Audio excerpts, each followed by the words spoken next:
Reasons why it's very advantageous to have a raised bed are drainage, because if we get a lot of rain and it pools and is just kind of sitting around the base of your plants, that's where disease can breed. So and especially with, like, I don't know if it was like this last year or the year before, but like that year where we just had like deluge after deluge, like it never dried out, which is looking kind of similar to this year thus far. That's when you get like disease on your plants. So when you have a raised bed, the soil in the raised bed can dry out faster because it's just getting a little more wind. But the roots of your plants can still go down, into the soil and get the water that is getting soaked up from the water landing in your paths. So it's kind of like the best of both worlds. You get it dry and you get it well irrigated. The other helpful thing about having raised beds is that you won't step on it, right? Where like if everything is at the same level, like your paths and your beds are at the same level, it's really easy to just like, oops, like step a boot in, right?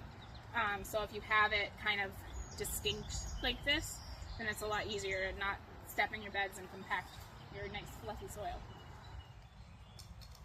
All right, so I've strung up my line here so that I can start to dig. So you start at one bed facing the end of the bed, dig and plop, and dig and plop. And moving backwards is better than moving, let me show you what moving forward looks like, right? So like when I'm moving backwards, you see this here is creating, I don't know if you can see it from there, but when I'm putting my shovel in is kind of like pushing the soil together on this side of my shovel. So now when I put it in the next time, I've got a nice kind of like blocked together clump of soil that I can then scoop in and is not just like falling apart and out of my shovel. If you try to do it and move forward, then the soil that you end up on that side is like, see how it's much harder to like to pull into. You're not really sure where to pull into, but moving backward just makes it really easy to follow that line and just get a nice clump.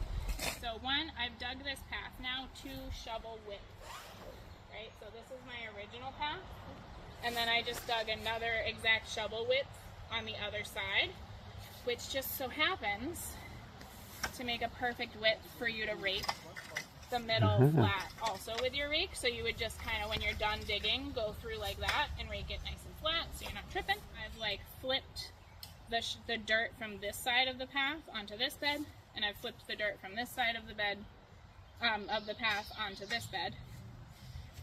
And you can, if you want to have really nice high raised beds, you can do this twice. So like once you dig down once, go back and do it again if you feel like you have the time and oomph to do it.